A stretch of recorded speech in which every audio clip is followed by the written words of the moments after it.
Hello, I am Christian Stevenson with the Mississippi State University Extension Service in Hancock County, joining you for another online presentation. Very happy to have you with me today. And again, if you're watching on YouTube, please do me a favor and hit the subscribe button down at the bottom. That'll help you get information about future videos that are coming out. And if you have any questions and you are watching the recording of this, you can put a question down in the comment section and I will be happy to come back and give you an answer to that. So today we're going to be continuing talking about fruit trees for home landscapes in Mississippi and the surrounding region. And today, after we talked last time about apples and pears and plums and peaches and figs, and so I want to spend today talking about some of possibly the less common fruit trees that we might grow in the landscape. I do want to state that in the very near future, I'm going to be putting on a presentation for grapes and muscadines. So please do look forward to that. But today I want to talk about some of the other fruit trees that we can grow. And some of these may be a little bit more limited to different areas of the state. But still some really excellent options for the home landscape. And I'm going to start off with one of my favorites, and that is the Loquat tree. For some reason, sometimes this gets kind of lumped in with citrus trees, not really a citrus tree or closely related. Scientific name is Ariobatria japonica, and it is native to southeastern and central China. And it's been cultivated there for many centuries and introduced to the United States sometime before 1879. And this is a really interesting fruit tree. It produces really heavily. The fruit are very tasty. And it's also a really good ornamental tree. It has really nice, distinctive leaves. It works really well in the landscape, both as a fruit tree and as an ornamental. The trees bloom in early fall or rather in the fall and in early winter, and the fruit are produced over the winter to be harvested generally in the mid to late spring. Kind of interestingly, we're not really sure what the environmental factors that lead to flowering are. So it's, a lot of our fruit trees require that period of cold in order to start or initiate flowering, something that's going to start blooming in the fall and then into early winter. We're not really sure what's controlling that start of flowering for Loquat tree, but it does have, a little bit inconspicuous, but still attractive flowers. They do smell pretty good. And the tree itself is relatively tolerant of cold. So at least throughout southern Mississippi, down to 8 degrees, 10 degrees Fahrenheit is perfectly fine for the trees. Through the fairly recent cold event we had, of course, I had to cover all of my citrus trees, but the loquat was going to do just fine. Now, as with a lot of trees, the flower and the fruit is more sensitive to cold than the tree overall. So any temperatures below about 27 degrees Fahrenheit are going to damage the flowers and the fruit. And because those are initiated in the fall and the winter, there is some risk that those flowers and fruit are going to be knocked back by those cold events. So again, it is a wonderful fruit tree. The fruit are very tasty, but if you have those cold events, you may not see fruiting in a year because of the flowers being killed back by the cold.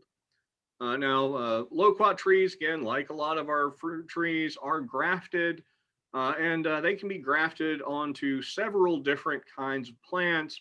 One of those is the bronze loquat, which is just another plant in the same genus, as well as a type of Photinia, or sometimes they can be dwarf. They can be grafted onto a dwarf rootstock of quince. As far as where to grow loquats, they perform very well in full sun. They can become fairly large if they're not pruned to contain them. They can be pruned back fairly easily to keep them sort of behaved. But you do want to have a pretty good sized area to put them in because they can get a fairly expansive size on them. And because again, their fruit and their flowers are susceptible to cold, like a lot of our fruit trees, we're looking for the areas in the landscape that are going to be warmest. So when we think about that, generally speaking, we're looking for areas that are higher in elevation if you have that option on the south side of the property. Those are going to tend to be the warmer areas of the landscape where loquat is going to perform a little bit better. Um, they're fairly tolerant of soils, but you do want to avoid any areas that retain water. Any areas where there's going to be, after a rain where you see water taking time to percolate in or run off, that's not going to be a good area to place these trees. Loquats don't take a great deal of management in terms of pruning. After about in the first 2 years, you can just tip the shoots. Anything that's longer than about 2 or 3 feet, and that's just going to increase the branching of the loquat, give it a much bushier appearance, which is going to lead to a lot more fruit production for you. You can train it either to a central leader. We discussed that fairly extensively for apples and pears. And there is a video on our YouTube channel that was put on by Ross Overstreet, the agent up in Lamar County, that talked about pruning fruit trees. So if you'd like to get a little bit more information about pruning to a central leader or to an open vase form, that would be a really good video for you to go and access. As far as the mature trees, they can just be selectively pruned. It's a good idea to kind of keep their height down. Anything that's over about 12 foot is going to start getting really difficult to harvest. So you want to keep those fruit within reach. And loquat tend to put on quite a few fruit. And as a result of that, sometimes the fruit can be a little bit small. So hand thinning the flowers or the fruit down to just 4, even up to 10 per terminal can increase the fruit size and the quality. Just a quick note on the loquat fruit. If you're unfamiliar with it, it does have a soft skin, so you can eat right through the skin, and it has a hard stone or several hard seeds right in the center. But it is a fairly mild, sweet fruit that it is a really good addition and something that you will enjoy in the landscape. Another tree that works really well in the landscape is mulberry, and there are a number of different kinds of mulberry. The native mulberry here in the United States or North America generally is the red mulberry. That's Morus rubra. And you can find those growing, out in the wild fairly frequently. We also have white mulberries that are grown here in the United States. Those were actually introduced to the U.S. from China in the early 1800s. White mulberry is the host for the silkworm, which is a big part of silk production. And white mulberries were brought in as a potential host for silkworms and trying to establish silk production, which didn't come out to be very cost effective. But occasionally they are used as ornamentals and sometimes for fruit trees, though the fruit quality of the white mulberry tends to be pretty low. If you want to grow mulberry as a fruit tree, I do suggest the black mulberry, that's Morus nigra, native to Western Asia into the Middle East, but you can fairly easily find those. Now here in the Southeast, where the temperatures tend to be fairly high, black mulberry tends to be a little bit more of a bush than a tree. It tends to have a fairly low habit, but the fruit that it produces is of the highest quality, and I think you'd enjoy it the most. One of the really good advantages for mulberry trees is that they are very popular with wildlife, so you'll get all sorts of birds and other things coming around. to share the mulberries with you. Fortunately, mulberry trees are extraordinarily productive. So they produce tons and tons and tons of fruit. So there's plenty to share with all of the wildlife that enjoy that. Now, one thing you do want to pay attention when you get a mulberry plant is that some plants do have male and female flowers on the same plant. The fancy word for that would be monoecious. But sometimes they also have male and female flowers on different plants, or dioecious. And you want to make sure that if you have a plant that can self-pollinate, that's great. It's still going to pollinate a little bit better if you have a second one there. But if you just have a male or a female plant, of course, obviously you are going to need the other one in order to get production. The berries tend to ripen in late spring, early summer. It's a very fast growing plant. So it works very well in the landscape. One great thing about mulberries is that they are not terribly picky about where they grow.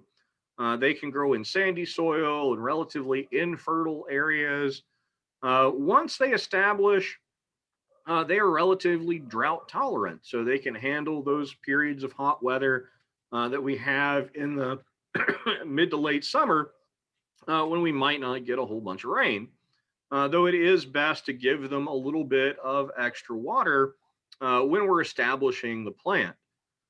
They will grow in full shade, full sun, but but they'll also tolerate a little bit of shade. And you will often see the native red mulberries growing in the shade of some larger trees. One consideration that you do want to keep in mind is that mulberries have a little bit of a tendency to stain surfaces. So you certainly don't want to park a car underneath one. And you want to probably keep them away from walkways, driveways, anything like that, because the fallen fruit will stain that surface and just be unattractive. Relatively easy tree to take care of. Doesn't require very much in terms of maintenance, irrigation, or fertilization. Though with any tree, I always recommend, any plant whatsoever, I am always going to recommend that a soil test be done just to make sure that we're providing all of the nutrients that they need. Generally speaking, the fertilization requirements are going to be fairly low. You can prune them when the trees are young, just to help create a good strong framework of branches. Make sure that those branches have a pretty wide branch angle coming out, so the tree is going to have more of a spreading habit rather than having limbs that are closely grouped together, or narrow crotches that can lead to weak areas later that might break. But otherwise, they really don't need a great deal of pruning. When you do have a mature tree, you can prune out any dead or damaged wood, any limbs that are crossing. But otherwise, on a regular basis, you might want to prune them for size, just to keep them into the area that you want that plant to be maintained in. One thing to note is that mulberries do have kind of a milky sap, and some people can get a little bit of a rash or an irritation as a result of contact with that. It's generally not anything serious, but if you do have that response, it'd be a good idea to wear some gloves when you're working with the mulberry tree, just to avoid that problem. It is one of the other really good things about mulberry trees is that they're very easy to propagate. You can take hardwood cuttings in late winter. We're just past that this year. Take those hardwood cuttings and they start relatively easy and root very well in order to have another mulberry tree. All right, one of the trees I get probably more questions about than many others. Certainly, when we were talking about sort of the less common fruit trees for this area, is avocado. That's Persea americana. The avocado tree is, generally speaking, not particularly cold hardy.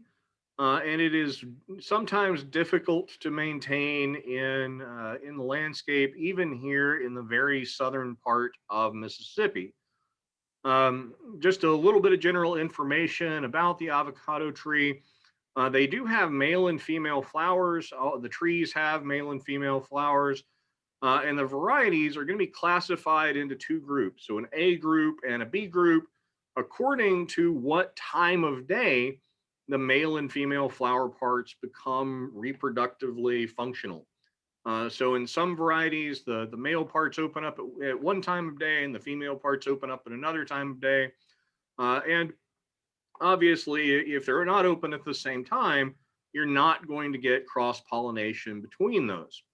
Now, in the temperatures that we have, sometimes that they will kind of occur at the same time, and so you will get some cross-pollination on the tree. So that self-pollination tends to just be caused by wind, but the trees can be cross-pollinated by bees or wasps. I would advise you, if you're ever going to try out growing avocados, that you make sure you get an A type and a B type, just because that's going to help you get a little bit more of a good result there. As far as the soils to put in, for where avocados should be planted, they're not going to tolerate flooding very well. They really do need a good, well-drained area. You want to plant them in full sun, again, because they tend to be cold sensitive. You want to make sure that you put them in the warmest possible area in your landscape. My advice is to use a container, because a container plant is going to be able to be brought inside or very carefully protected through the cold temperatures that we have. And you can certainly grow avocados in a container, particularly some of the dwarf varieties. You may need a large container, 25 gallons or so, but it's relatively easy to maintain them that way. There are a number of avocado varieties out there. In fact, there's a long list of avocado varieties, out of which I have selected a tiny number just to talk about. And to kind of go a little bit off from that, there are broad differences in the varieties of avocado out there. The ones that we commonly see are Mexican varieties. So that's what you're going to be really familiar with. It tends to be a smaller avocado with a high fat content.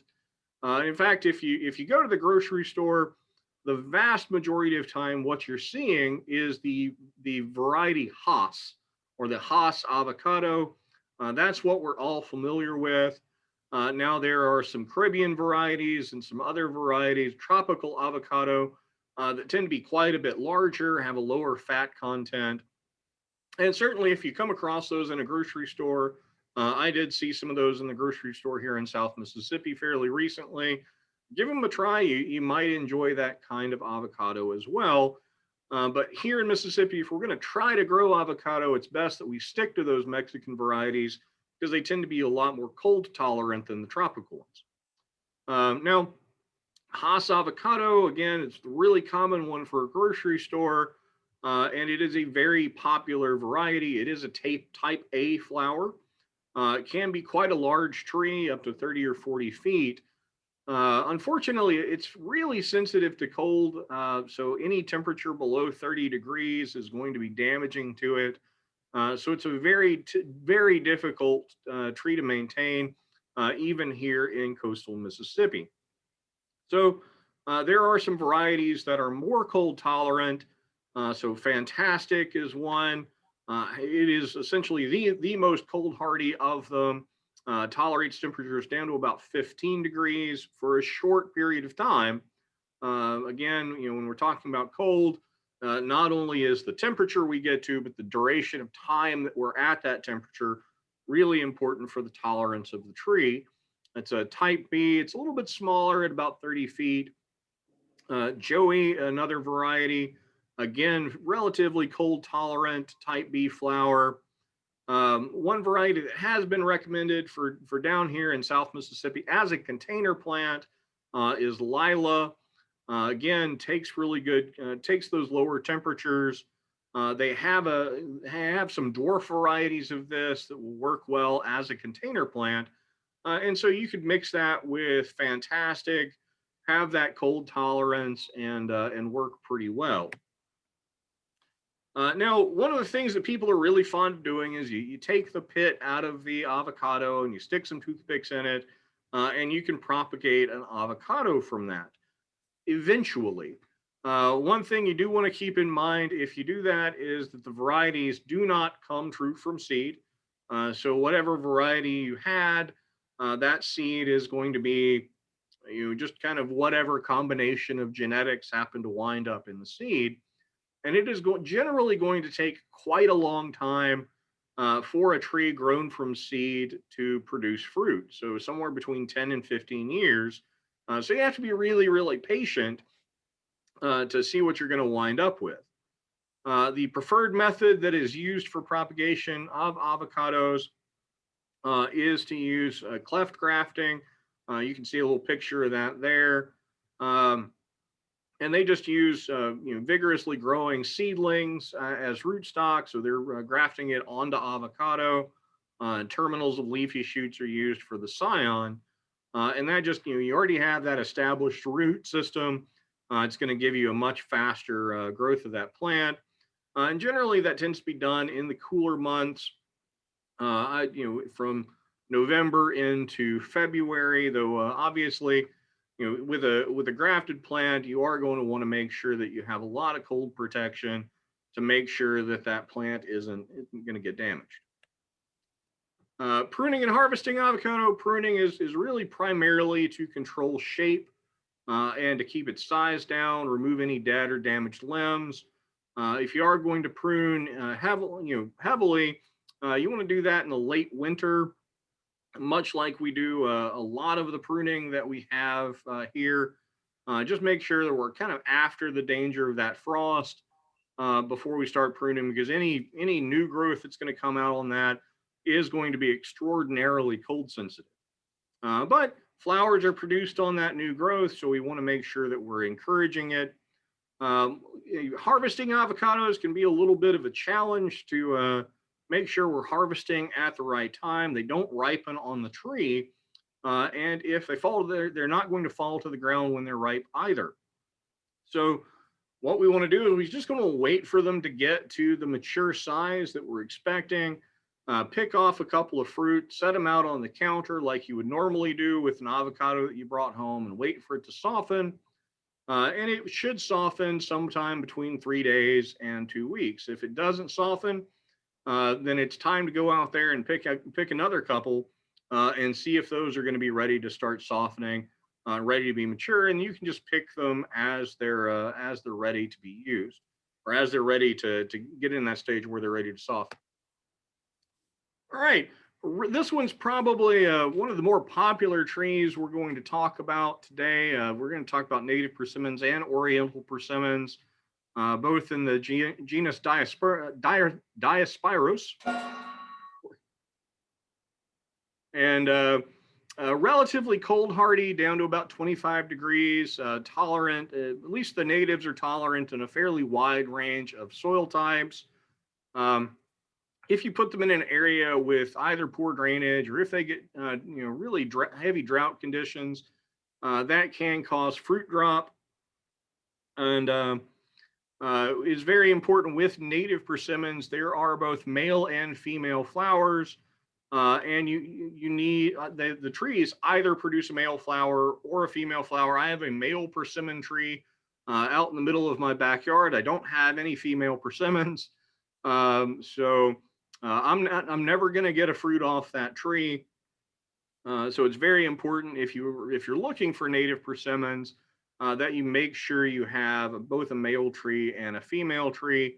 It's also important that they will not cross-pollinate with the Oriental persimmons, so you do have to have two natives.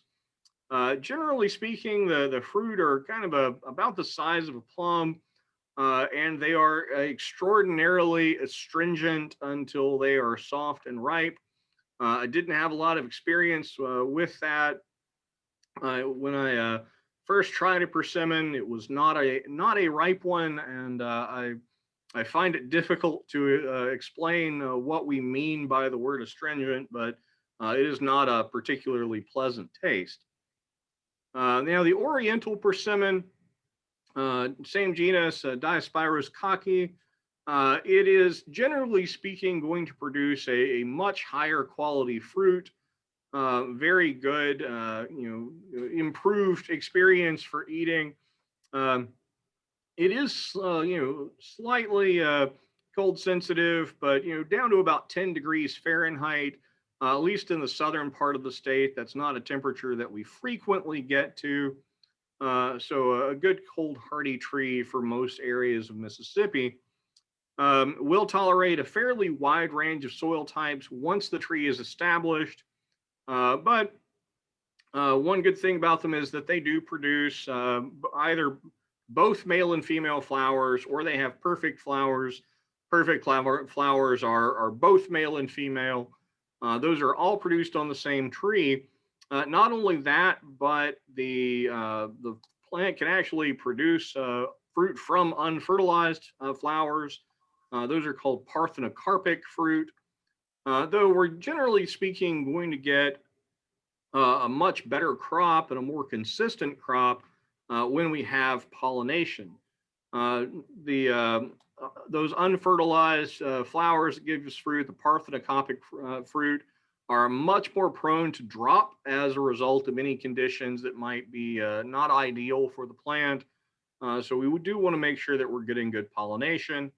They're generally a little bit larger in size. They don't tend to be as astringent as the native persimmons do.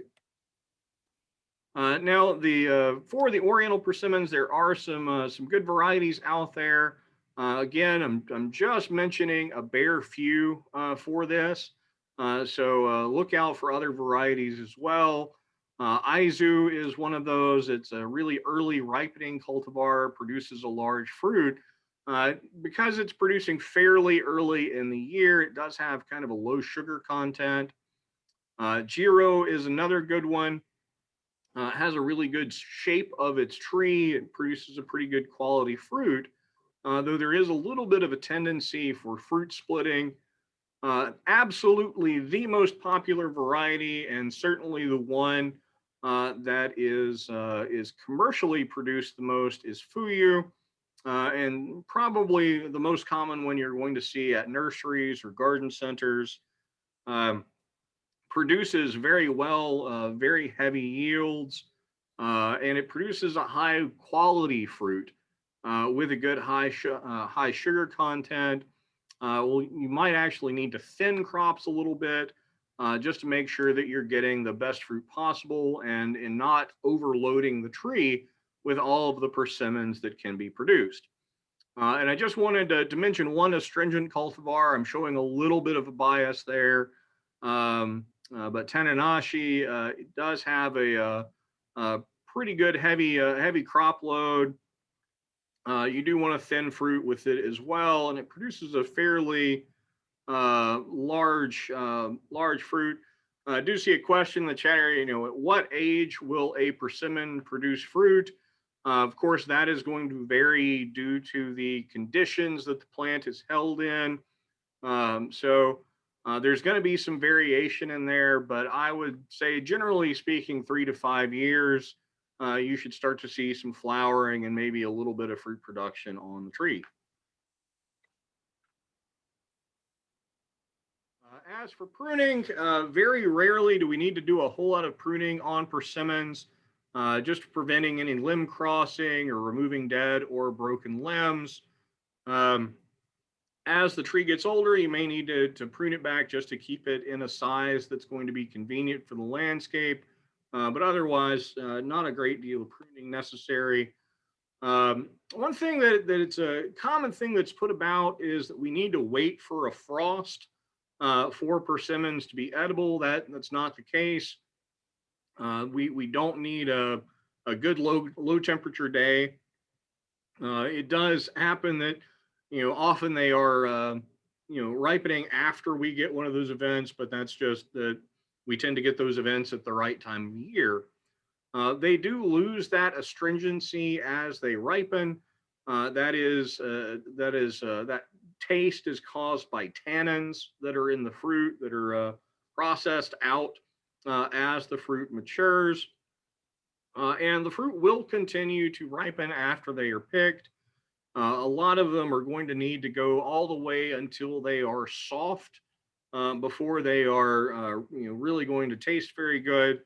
Though both the Fuyu and Jiro varieties can be eaten when they're firm, just because the level of tannins that they have is quite a bit lower.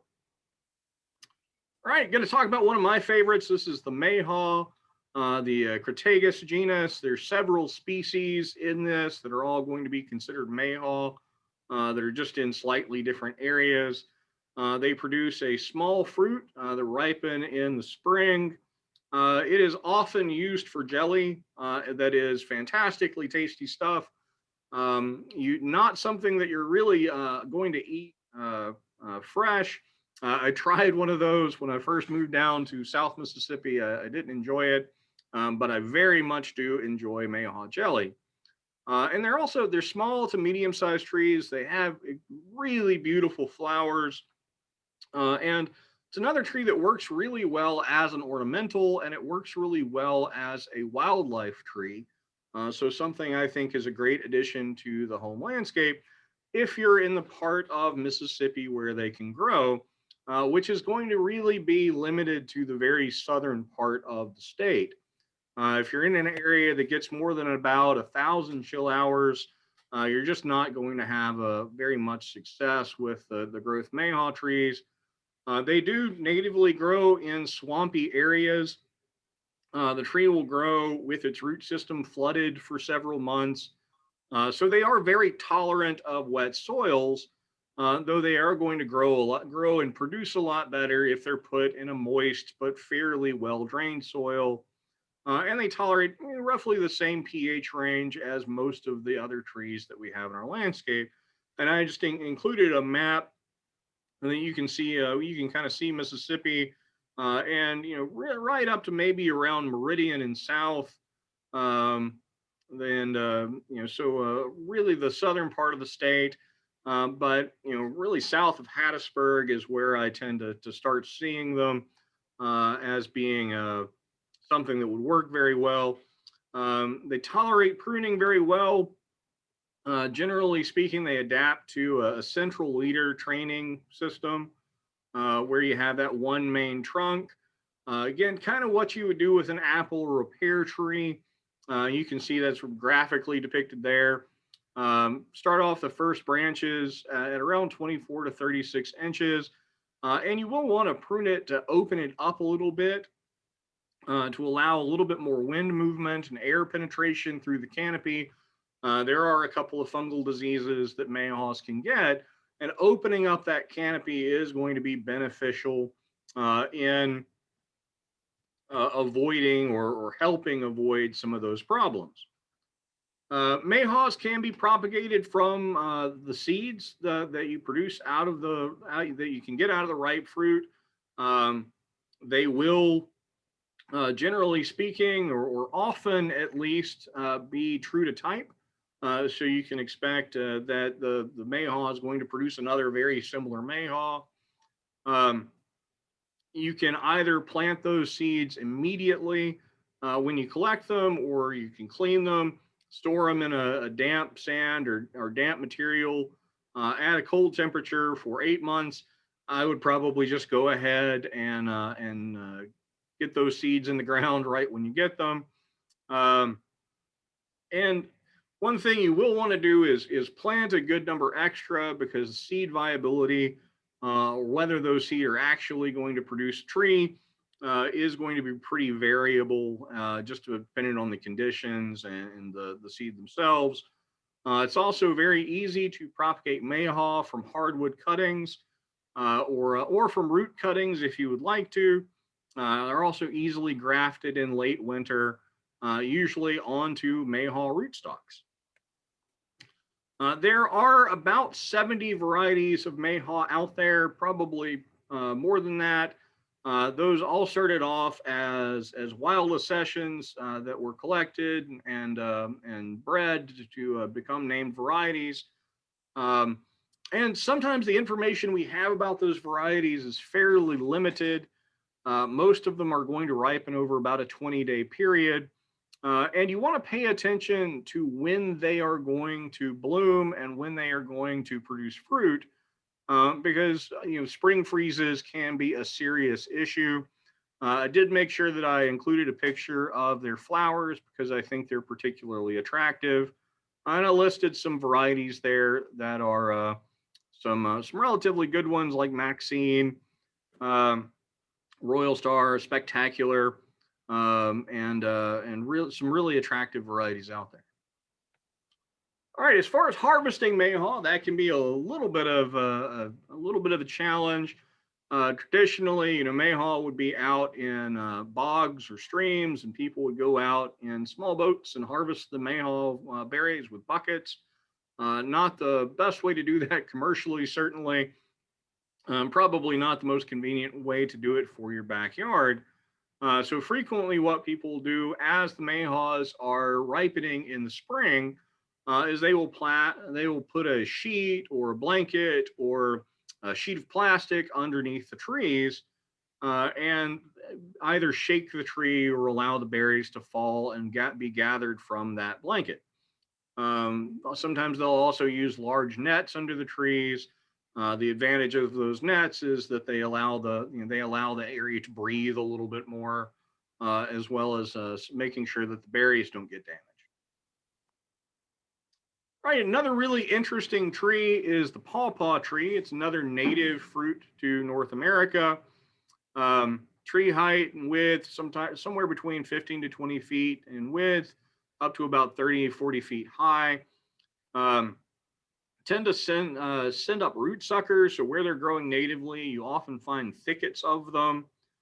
They bloom in early May, and they do need to have another pawpaw around because the individual flowers are self-incompatible. So they won't pollinate themselves. The fruit are formed in clusters 1 to 6, just depends on how actively or how well they're pollinated. And between varieties of pawpaw and just the sort of the wide range that's out there, there's a good bit of variation in the size and shape of the fruit. They tend to ripen in the fall. And one thing about pawpaw that really kind of limits it is that the fruit are very perishable. That's why you won't see them very much in commercial production because the fruit do not last very long at all once they are taken off the tree. They grow very well if you have fertile, well-drained soils. They are going to produce best in full sun, which the only thing you want to pay attention to that is that the seedlings are going to do a lot better if the seedlings have shade. So you might want to give them a little bit of shade through the first and second year as they're establishing. And then once they've gotten their grip on the environment, you can take that shade away and they'll do just fine. Slightly acidic pH, somewhere between 5.5 and 6.5 does really well. One thing that can be a challenge for pawpaws is they don't transplant well. So you really need to do that when the tree is quite small. There are several attempts to do that to grow pawpaws with bare root trees. Very, very difficult. You're going to have a much easier time if you have it in a container. There are, again, quite a few varieties out there. Only going to mention a few of these to try to give you a quick overview. You can see some of these varieties, as I've mentioned in previous presentations, some of these varieties are trademarked or patented varieties. So you want to pay attention to that when we're talking about propagation. Allegheny is a really good, very productive tree with smaller fruit, ripens very early, has good sweet flavor. They did a variety trial over in Georgia. Mango was one of the favorites. Really good, vigorous growth, ripens kind of mid to late season. Overlease is another variety that I see fairly often, or comes up very often. Doesn't have quite as many seeds in it, and has really good flavor. Um, so again, some really good varieties out there. Really good productive plant, but it's something you're going to have to enjoy as a home gardener rather than something you'll see in a grocery store. Trees can be propagated by seed. The fruit do have seed in them that are quite large. Um, they can also be propagated by layering or by root cuttings. They produce a lot of suckers, but those suckers can be really difficult to transplant. You want to get seedlings transplanted out in the spring. So, March or so is a good time to be doing that. And if you are going to try to propagate from seed, you need to stratify them for 60 days at a cool temperature, right around the temperature of a refrigerator. If you're going to sow those in the spring, or you can sow them outside in the fall, and hopefully we'll see some germination in the spring. Though often the germination rate for those seeds is going to be relatively poor. All right, the Jujube, or the Chinese date, Sisyphus Jujuba, which is just fun to say, is a really good drought hardy tree. Has a really nice open growth, makes it very ornamental. Relatively small tree, but grows up to about 40 feet. Um, has a nice thin edible skin, white flesh in the fruit, has a one hard stone right at the center. That is kind of when the fruit is green, but as the fruit matures, it's going to turn entirely brown. When it's not yet fully mature, it has a brownish green skin.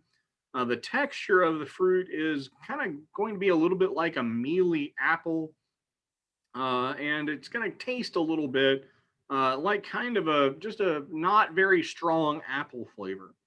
The fruit really excel when they're sort of fully dehydrated. Really gives them more of a sweet taste and kind of tastes like a date, but not the sort of molasses flavor that you would think of from a traditional date. The trees are self-fertile, but you can increase yields by cross-pollination with another variety. There are about 400 varieties of jujube grown in China. Far less are going to be available here, though that is slowly expanding.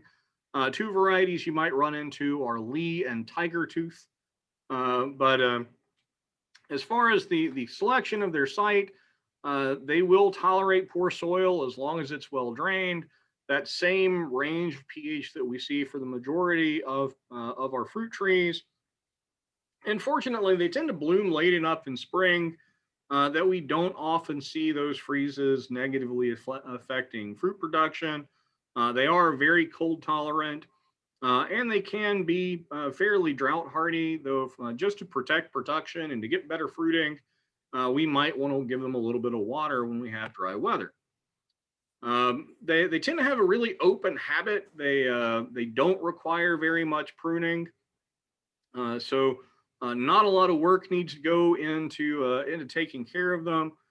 They can be propagated by budding or grafted onto the thorny rootstock. They produce a lot of suckers that are kind of thorny, but those suckers are really useful for propagation. If you're trying to maintain the tree, sometimes you're going to have to go out there and remove some of those just because they will become a nuisance. And of course, you can propagate them from softwood cuttings as well. All right, the last one I'm going to talk about today is going to be banana. And this is going to be a challenge for the majority of areas in Mississippi.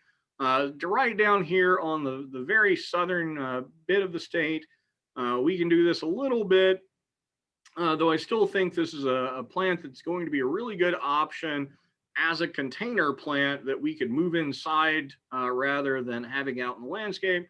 That being said, I have seen bananas successfully grown here in the very southern part of the state.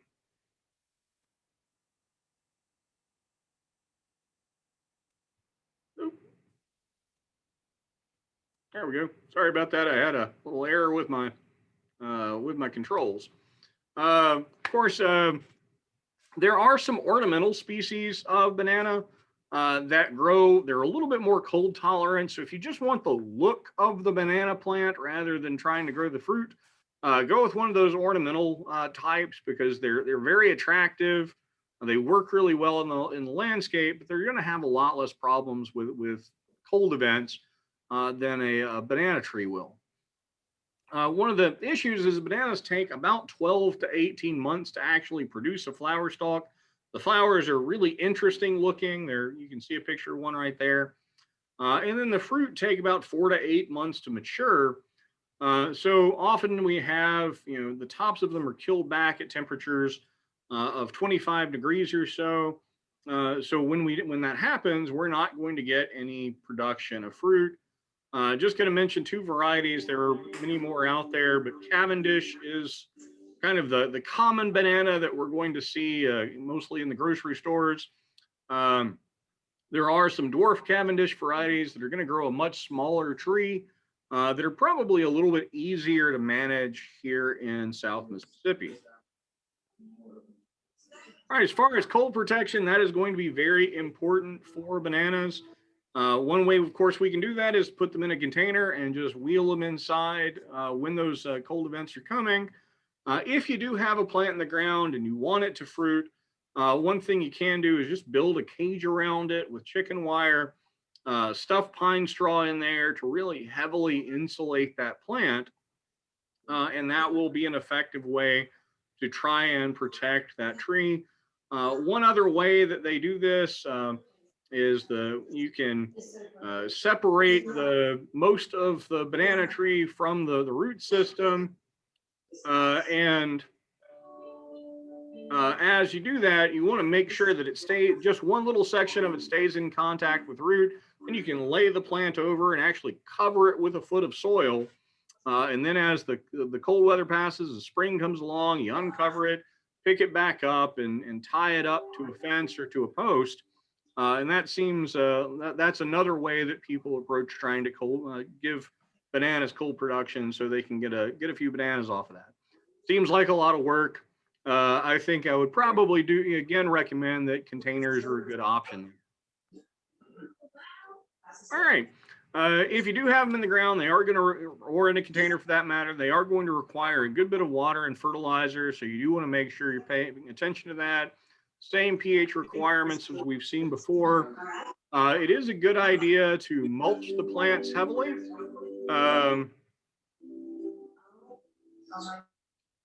So that they do not, so that you give them a little bit of moisture protection, a little bit of moisture conservation, as well as a little bit of protection from the cold. Make sure you're watering them regularly if you have any dry weather coming through. And they're relatively easy to propagate. You can take suckers or rhizomes as the way to produce additional banana plants. So that is the last one I wanted to talk about today. I hope you enjoyed it. I would be very happy to answer any questions that you might have. Thank you. And again, if you're watching on YouTube, just if you have any questions, you can put those down in the comment section, and I will be happy to address those.